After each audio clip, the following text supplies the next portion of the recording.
Hello everyone, আজকে আমরা যে টপিক নিয়ে আলোচনা করবো এটা হচ্ছে মোলের ধারণা, অর্থাৎ মোল সংখ্যা নিয়ে আলোচনা করবো। তো মোল সংখ্যাটা বুঝতে হলে প্রথমে বুঝতে হবে মোল কি জিনিস। তো মোল হইল গ্রামে প্রকাশিত আণবিক ভর। গ্রামে প্রকাশিত আণবিক ভরকেই মোল বলা হয়। আণবিক ভর, আণবিক ভর। So, আমরা যদি একটা মৌল নিয়ে একটু আলোচনা করতে চাই তাহলে সোডিয়াম নিয়ে আলোচনা করবো। সোডিয়াম সোডিয়ামের আমরা জানি আণবিক পারমাণবিক ভর কত ভাইয়া? 23, রাইট? সো আণবিক ভর বলা হয়েছে এখানে, যেহেতু সোডিয়াম একটা পরমাণু, so সেই জন্য আমার সোডিয়ামের ক্ষেত্রে পরমাণু ভরটা অর্থাৎ পারমাণবিক ভরটা ক্যালকুলেশন হবে। সো এটার ক্ষেত্রে আমার সোডিয়ামের পারমাণবিক ভর যেহেতু 23 গ্রাম, সো এটা হইলো আমার 1 মোল সোডিয়াম মানে হচ্ছে 23 গ্রাম সোডিয়াম। তো শুধু গ্রাম দিয়ে বোঝায় না মোলকে, মোলকে আরো দুটা জিনিস দিয়ে বোঝায়। ধরো 1 মোল সোডিয়াম বলতে যেটা বোঝায় 6.03 ইন্টু 10⁻23টি সোডিয়াম অণু, অর্থাৎ অণুর সংখ্যা, এই কথাটা বোঝাবে। আর থার্ড যে কথাটা বোঝায় এটা হচ্ছে 22.4 লিটার সোডিয়াম, অর্থাৎ এটা হচ্ছে আয়তন। এটা কি ভাইয়া? এটা হচ্ছে আয়তন। প্রথমটা হচ্ছে গ্রাম, অর্থাৎ আণবিক ভর ও পারমাণবিক ভর। 2 নম্বরটা হচ্ছে অণুর সংখ্যা, অণুর সংখ্যা, অর্থাৎ 1 মোল সোডিয়াম মানে হচ্ছে 6.023 ইন্টু 10⁻23টি অণু। তাহলে এটা দিয়ে সোডিয়ামের 1 মোল পরমাণু বোঝাচ্ছে, ঠিক আছে? 1 মোল। তো আমরা কয়েকটা এক্সাম্পল একটু দেখবো। তার আগে আমাদের যেটা জানতে হবে সেটা হচ্ছে মোলের সূত্রটা জানতে হবে। মোলের বেশ কিছু সূত্র আছে, যে সূত্রগুলো দিয়ে আমরা খেয়াল করি। মোলকে এন দিয়ে প্রকাশ করা হয়। কি দিয়ে প্রকাশ করে ভাইয়া? এন দিয়ে প্রকাশ করে। সো এন ইকুয়াল টু, আমরা লিখতে পারি W divide by M equal to N divide by N A equal to হচ্ছে 22.4 ডিভাইড বাই ভি। আচ্ছা, এখন আমাদের সবগুলোর পরিচয় আলাদা করে জানতে হবে কোনটা। দেখো, প্রথমে ডাব্লিউ যেটা লেখা আছে এটা হচ্ছে মৌলের প্রদত্ত ভর, মৌলের প্রদত্ত ভর। আর এম কি ভাইয়া? এম হচ্ছে আণবিক ভর, এম হচ্ছে আণবিক ভর। অর্থাৎ যেই মৌলের আমার মোল সংখ্যা নির্ণয় করতে দিবে তার আণবিক ভর হচ্ছে এম। এন সংখ্যাটা কি ভাইয়া? এন হচ্ছে অণুর সংখ্যা। অর্থাৎ আমাকে যদি বলে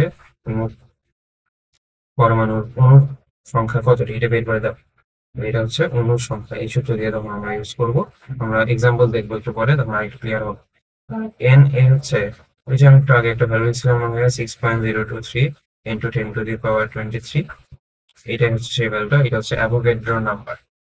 আর ভি দিয়ে কি ভাইয়া? ভি দিয়ে বোঝায় হচ্ছে আয়তন। ঠিক আছে, ভি দিয়ে কি বোঝায়? আয়তন বোঝায়। তো আমরা যদি 2-3টা এক্সাম্পল দেখি তাহলে একটু ব্যাপারটা আমাদের কাছে আরো ক্লিয়ার হবে। তো প্রথম কোশ্চেনটা দিয়ে একটু খেয়াল করে দেখি।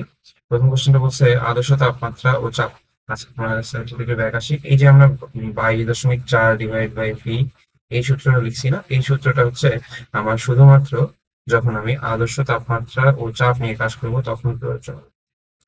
আদর্শ তাপমাত্রা ও চাপ, তাপমাত্রা ও চাপ অথবা প্রমাণ অবস্থা, এই দুইটার কথা যখন লেখা থাকবে তখন আমরা ডিরেক্ট এই সূত্রটা ইউজ করতে পারবো।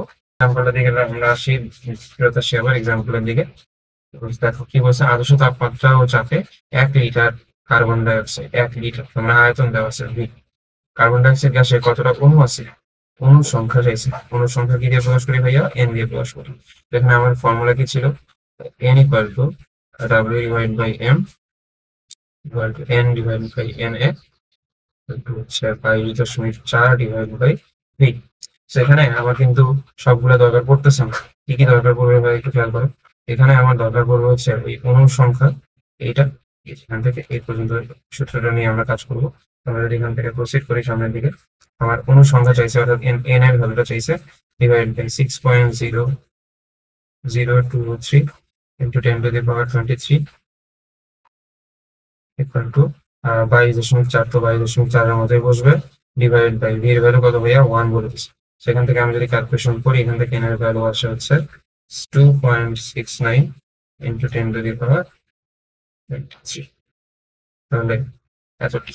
তাহলে আদর্শ তাপমাত্রা ও চাপে 1 লিটার কার্বন ডাই অক্সাইড গ্যাসে কার্বন ডাই অক্সাইডের এতগুলো অণু থাকে। ঠিক আছে, আমরা নেক্সট কোশ্চেন দিকে আগাই। বলছে আদর্শ তাপমাত্রা ও চাপে 5টা কার্বন ডাই অক্সাইড অণু, তার মানে এন এর ভ্যালু দেওয়া আছে না? এন এর ভ্যালু দিয়ে দিচ্ছি, এন এর ভ্যালু। আয়তন কত? ভিএইচএস। তো দেখো তো আমি আগের ফর্মুলাটা ইউজ করতে পারবো না আবার। N divided by N A equal to 22.4 divided by V. কিসের ভ্যালু বের করতে হবে ভাইয়া? V equal to what? দাদা ভি ইকুয়াল টু যেটা আসবে, ভি ইকুয়াল টু এটার সাথে এটা গুণ হবে, তাহলে 22.4 ইন্টু 6.023 ইন্টু 10⁻23 ডিভাইডেড বাই, কয়টা অণু ছিল ভাইয়া? 5টা অণু ছিল, তাহলে 5 দিয়ে ডিভাইড করে দিব। এখান থেকে আমার একটা ভ্যালু আসবে, এটাই হলো আমার এটার আয়তন, অর্থাৎ লিটারে আসবে। ঠিক আছে, তো আশা করি তোমরা ব্যাপারটা বুঝতে পারছো। তোমরা এটার উত্তরটা অবশ্যই কমেন্ট বক্সে জানিয়ে দিবা। ঠিক আছে, ধন্যবাদ সবাইকে।